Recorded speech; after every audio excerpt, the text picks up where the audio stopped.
Oke, jadi kalau ngobrol-ngobrol soal COVID-19 ya, dulu kan di awal ketika pandemi ini masuk Indonesia kan bulan Februari, ya, bulan Februari, dan kalau tidak salah kasus 0102 itu juga bulan Februari, itu di RW kita. Jadi kepanikan itu luar biasa di sini ya, apalagi di RW kita ini kan wartawan kan masuk ratusan, kemudian mereka sampai menyakroni rumah, menunggu di depan gerbang dan segala macam. Jadi memang menimbulkan ketakutan dan kekhawatiran yang berlebihan pada waktu bulan Februari Maret itu. Karena kita juga tidak mendapatkan informasi yang proper ya mengenai dari pemerintah sendiri, bahkan even dari WHO sendiri itu tidak ada informasi yang jelas mengenai apa itu COVID-19, kemudian bagaimana cara menghindari dan segala macam. Kita ingat waktu itu orang malah justru tidak boleh pakai masker misalnya. Hanya yang pakai masker hanya yang sehat, yang pakai masker hanya yang sakit, sementara yang sehat tidak boleh pakai masker dan segala macam. Jadi advice-nya berubah-ubah. Nah, di tengah kebingungan itu kita juga sebagai warga mencoba memahami bersama tentang apa ini COVID-19 dan bagaimana ini bisa berdampak kepada kita sebagai sebuah komunitas. Nah, artinya kita memang banyak belajar dari kasus 0102 itu, dan kemudian belajar bagaimana memanage ketika sesuatu nanti ke depan akan datang di kompleks kita. Gitu. Kita memang ada worst skenario jika kemudian kasus itu datang di kompleks kita. Dan memang kebetulan kemudian ada beberapa warga kita yang positif. Ada beberapa warga kita yang positif. Ada satu warga kita yang positif ini dari klaster hiburan televisi. Jadi salah satu warga kita ini boleh dibilang adalah pekerja seni gitu ya, dan mendapatkan COVID dari klaster televisi. Nah, dari kasus pertama yang ada di kita ini memang kemudian menjadi pelajaran yang sangat berharga. Selama ini memang kita hanya mendapatkan informasi dan belajar dari RT dan RW sebelah ya bagaimana mengelola ini dan dari media. Tapi ketika sesuatu itu datang di depan mata kita dan memang kita dihadapkan pada situasi yang benar-benar harus kita tangani, itu memang kemudian memang tidak mudah ya, memang tidak mudah sama sekali. Pertama mengenai stigma ya. Pertama stigma. Ketika COVID itu ada warga kita yang positif, itu kita bisa bilang bahwa stigma itu sudah tidak terlalu kuat sebenarnya. Stigma itu sudah tidak terlalu kuat bahwa ini aib dan segala macam. Warga kebetulan sudah well educated ya. Tetapi memang tidak serta-merta itu bisa membuat warga kita yang positif ini kemudian terbuka. Jadi yang ingin saya garis bawahi ini pertama adalah soal keterbukaan. Soal keterbukaan ini menjadi kunci penanganan COVID di komunitas. Karena kan di dalam pandemi ini kan kita tidak tahu dan tidak banyak yang bekerja dari rumah dan jarang yang keluar, jadi mereka sebenarnya tidak tahu dengan detail aktivitas warga. Jadi saya pun tidak tahu dengan detail aktivitas warga yang positif ini seperti apa. Di mana dia keluar ke tetangga siapa saja, bergaul dengan siapa saja, itu tidak kita ketahui. Tapi kita mendapatkan informasi dari bapaknya bahwa beliau ini positif, terus kemudian kita harus segera melakukan tracing kan. Jadi dari mulai keterbukaan itu kemudian kita bisa melakukan banyak hal, termasuk salah satunya adalah tracing. Kita tidak track sampai 14 hari ya, tapi kita track 5 hari ke belakang ini dia dengan siapa saja bergaul dan segala macam. Dari situ kemudian kita mendapatkan daftar warga nih, hampir sekitar 15 warga kita dapatkan datanya, dan kemudian warga itu yang mau tidak mau ada dua pilihan, apakah dia mau isolasi mandiri atau dia harus tes usap gitu, tes swab yang dilakukan juga secara mandiri. Jadi memang keterbukaan menjadi kunci, karena kami sebenarnya juga yakin bahwa selain warga yang tadi dan ada juga warga yang lain yang melapor kami bahwa mereka positif, ada beberapa warga yang kemungkinan positif, tapi memang kami hanya mendengar dari desas-desus, kami tidak bisa mengkonfirmasi. Nah itu yang sangat penting Bro Danar mengenai keterbukaan dari warga, karena tanpa keterbukaan dan tanpa kejujuran kita tidak akan pernah tahu bahwa ada warga kita yang positif. Iya, sepakat ya. Apalagi kan sebagian besar juga OTG ya, atau orang tanpa gejala kan, jadi ngerasa dirinya sehat, tapi sebetulnya carrier gitu. Kemarin kita baru ngobrol sama Bung Partono gitu, sama sebetulnya ceritanya Bung Partono pun juga sama gitu. Dia ngerasa sehat, apalagi rajin olahraga kan gitu. Kalau kita lihat di sosial medianya, postingannya lari 10 kilo gitu kan, hampir tiap hari gitu. Jadi memang agak shock ketika hasil swabnya itu dinyatakan positif. Nah, tapi balik ke inisiatif di tempatmu ini, Bro. Datangnya dari mana sebetulnya? Siapa yang mula-mula kemudian merasa bahwa ini kayaknya kita perlu deh bikin satu skenario, katakanlah mitigasi resiko gitu ya, supaya ini bisa kita menjadi protokol bersama gitu. Itu gimana ceritanya? Tentu dari di sini ada pengurus ya, ada pengurus paguyuban. Kebetulan saya termasuk bagian dari pengurus paguyuban itu. Ya ini nanti mungkin calon atau bakal RT atau RW seperti itu ya, tapi masih paguyuban dan belum ada dasar hukumnya. Memang dari situ kemudian kan kita sering diskusi. Dulu kita punya rapat itu sebulan sekali, tapi sejak pandemi kita tidak lagi ada rapat. Rapat mungkin ya ketika ada hal-hal yang mendesak dan itu kalau nggak dilakukan online ya dilakukan secara offline, tetapi dengan berjarak dan protokolnya memang kita patuhi banget. Tentu dari diskusi di pengurus dan juga kebutuhan dari warga. Kita punya WhatsApp group dan WhatsApp group itu mau tidak mau harus kita akui cukup efektif sebagai saluran media komunikasi dan juga informasi antar warga. Jadi ketika ada kasus COVID di Depok ini cukup tinggi, merah ya, Depok itu merah, yang paling merah di antara se-Jawa Barat. Mungkin juga karena ini adalah kota satelit dari Jakarta juga ya, jadi pekerjanya dari Jakarta, carrier ini datang dari Jakarta ke sini. Jadi karena Depok merah, makanya kemudian memang mau tidak mau warga kemudian berinisiatif. Inisiatifnya ada banyak ya, inisiatif dari pengurus sendiri dan juga inisiatif dari warga secara independen. Inisiatif dari pengurus misalnya kita membuat SOP keamanan baru. Ya. SOP keamanan ini tadinya tidak ada yang namanya kaitannya dengan COVID, nggak ada. Tapi ketika ada COVID, ya mau nggak mau kita harus menyesuaikan. SOP keamanan dengan COVID itu misalnya pedagang ya harus memakai masker yang benar ya, tidak boleh pakai sebo gitu ya, tidak boleh pakai bahan yang tidak 3 lapis misalnya, dan itu diperiksa di pos depan. Terus kemudian semua tamu termasuk warga ketika di dalam mobil maupun di kendaraan bermotor ataupun di jalan kaki juga harus memakai masker. Ya. Terus kemudian di depan pos itu juga kita sediakan air cuci tangan dan juga sabun untuk siapapun yang mau mencuci tangan di situ. Terus kemudian seperti tadi saya ceritakan tidak lagi ada rapat warga dan kumpul-kumpul warga, itu memang benar-benar kita batasi ya, untuk tidak bisa kita bilang kita larang, tapi memang kita batasi sehingga ketika ada rapat, ketika ada kumpulan keluarga misalnya atau arisan yang mengumpulkan lebih dari 15 orang, itu memang wajib lapor ke pengurus untuk kemudian kita support yang bisa kita butuhkan untuk itu.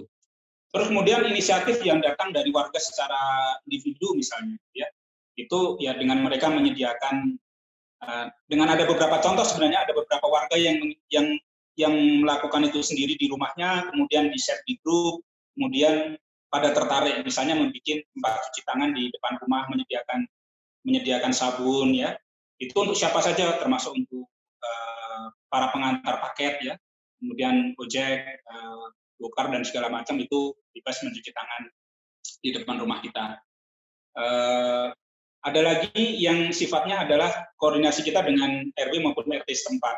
Jadi kita tahu banyak yang terkena dampak dan mereka yang terkena dampak ini tidak mengenal kasta sosial ya. Jadi ada juga yang terkena dampak dan kemudian mereka tidak bisa bekerja. Di RW kita itu sudah berkali-kali ya ada kasus positif yang menimpa sebuah keluarga, dan ketika mereka isolasi itu semua keluarganya harus isolasi karena mereka hanya punya satu rumah. Tidak bisa dia diisolasi di tempat lain sekarang karena memang fasilitas kesehatan di sini juga sangat terbatas. Jadi ketika dia isolasi, mau tidak mau satu rumah itu harus ada di situ, tidak boleh keluar selama 14 hari. Nah, itu kita juga punya andil sosial ya dengan meminta warga untuk berdonasi misalnya, kemudian kita serahkan ke Pak RW maupun Pak RT setempat. Dan alhamdulillah dengan donasi itu ternyata kesadaran warga cukup luar biasa ya. Satu kali donasi itu bisa belasan juta kita dapat, yang kemudian kita serahkan ke RW maupun RT untuk pembiayaan itu, membantu support sembako dan segala macam. Jadi minimal ada 3 inisiatif itu, Bro Dana. Jadi dari warga, kemudian dari pengurus, dan kemudian koordinasi dengan RT atau RW setempat. Oke, artinya sebetulnya dari ceritamu itu kita boleh optimis lah ya bahwa kita tuh masih punya modal sosial ya, kekerabatan yang cukup kuat lah ya, solidaritas sesama warga itu masih ada ternyata gitu, dan harusnya ini kita jadikan satu modal yang bisa kita optimalkan untuk sama-sama ngelawan pandemi ini. Nah, tapi kalau boleh tahu, Bro, pasti itu kan nggak jalan mulus ya. Inisiatif-inisiatif macam ini kan ada aja lah kan naik turunnya, tantangannya gitu. Nah, kalau boleh cerita apa sih yang pernah dialami sebagai tantangan atau ya katakanlah hambatan gitu untuk agar ini jalan. Hambatannya banyak ya. Satu, kesadaran warga itu juga. Kesadaran warga itu diverse ya, bermacam-macam ya.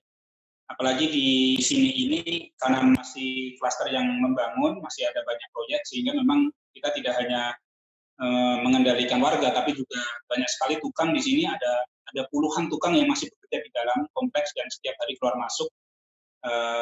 Itu juga menjadi kendala karena mungkin keterbatasan informasi yang mereka miliki, ya, sehingga memang untuk taat pada protokol kesehatan itu harus selalu kita ingatkan.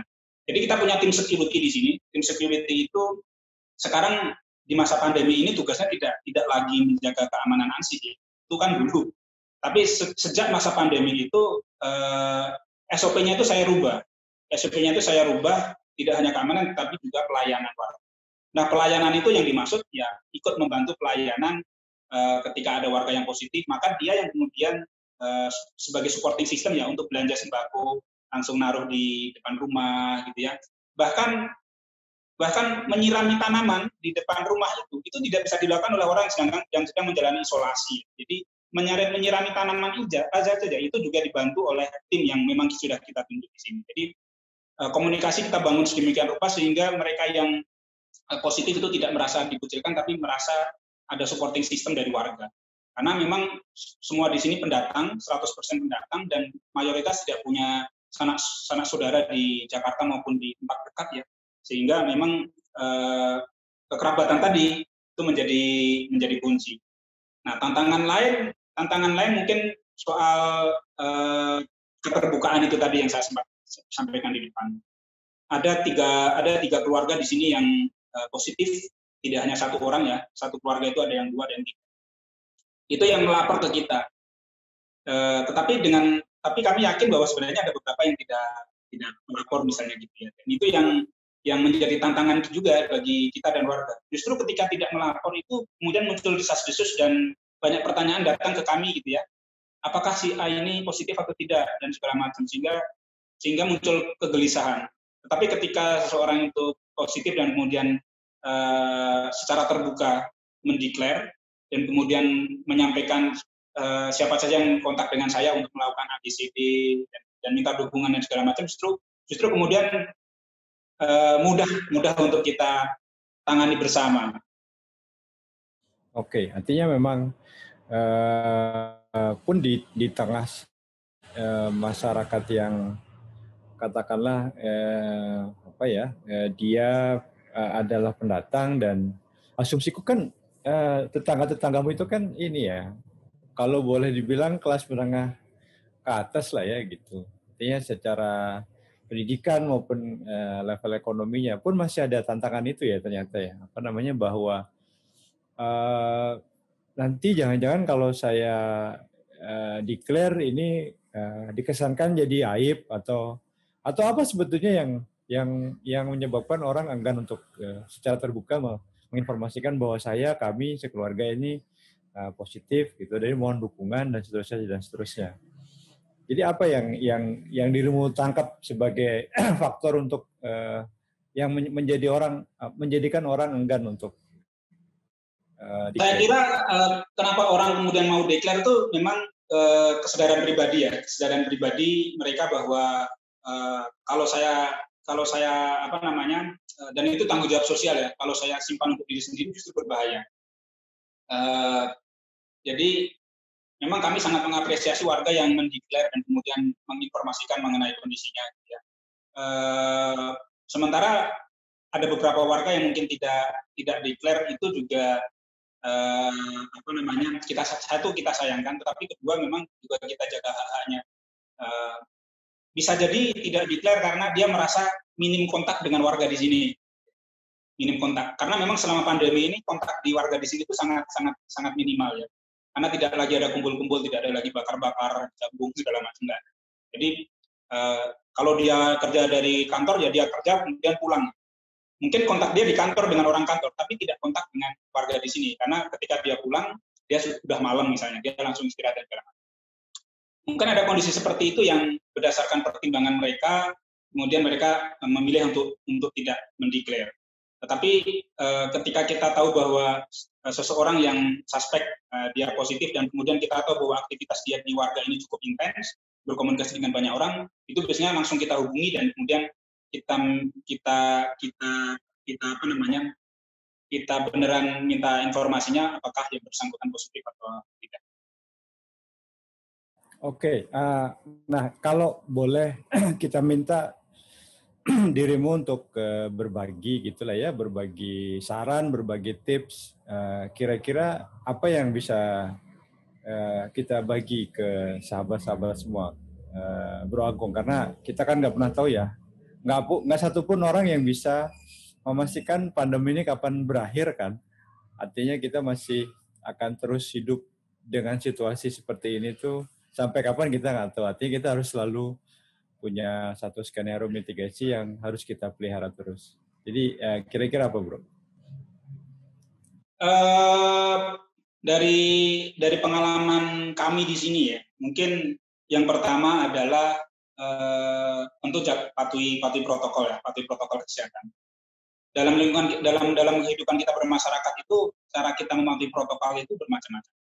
Yang dimaksud dengan jaga jarak itu apa sih? Kalau dalam lingkungan kita berkomunikasi seperti ini ya, jaga jarak artinya kalau bagi kami pengurus lingkungan di sini ya tidak lagi melakukan kegiatan warga kumpul-kumpul. Kerja bakti itu sudah nggak lagi kita lakukan. Dulu kita tiap bulan kerja bakti, tapi itu karena keterbatasan dan karena menjaga prokes itu tidak kita lakukan.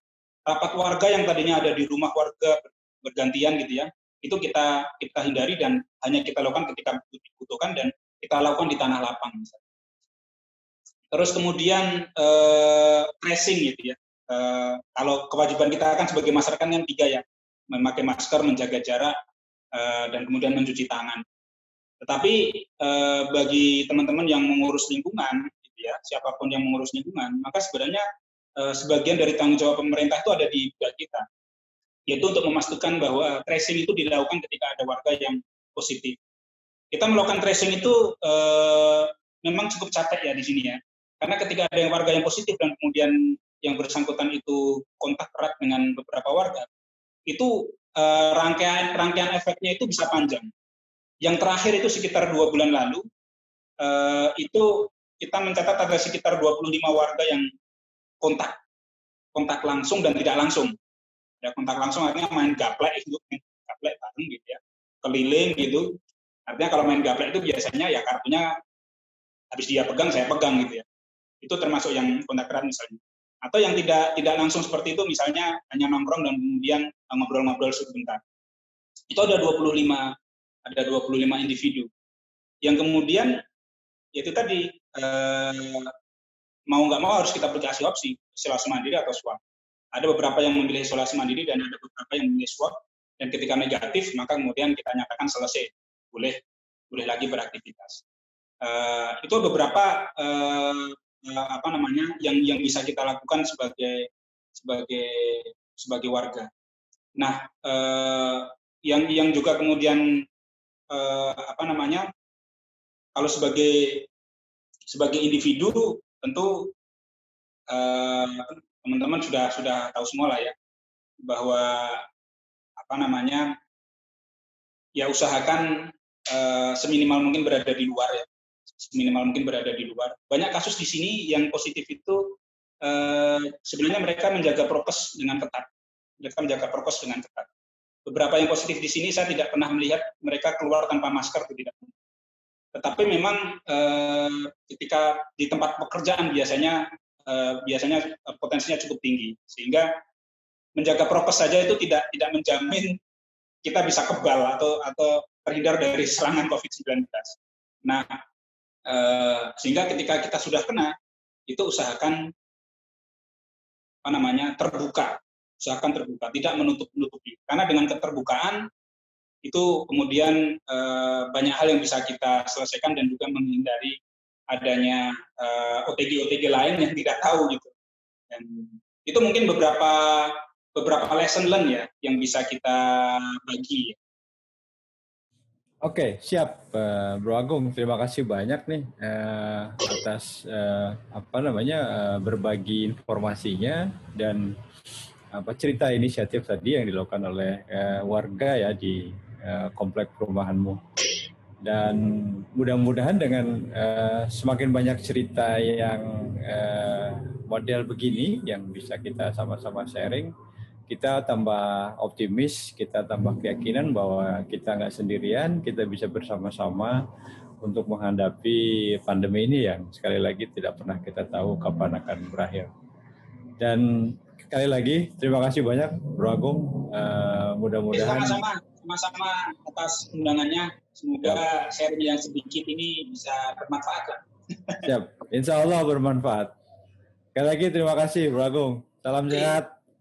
Salam sehat. Assalamualaikum warahmatullahi wabarakatuh. Waalaikumsalam warahmatullahi wabarakatuh.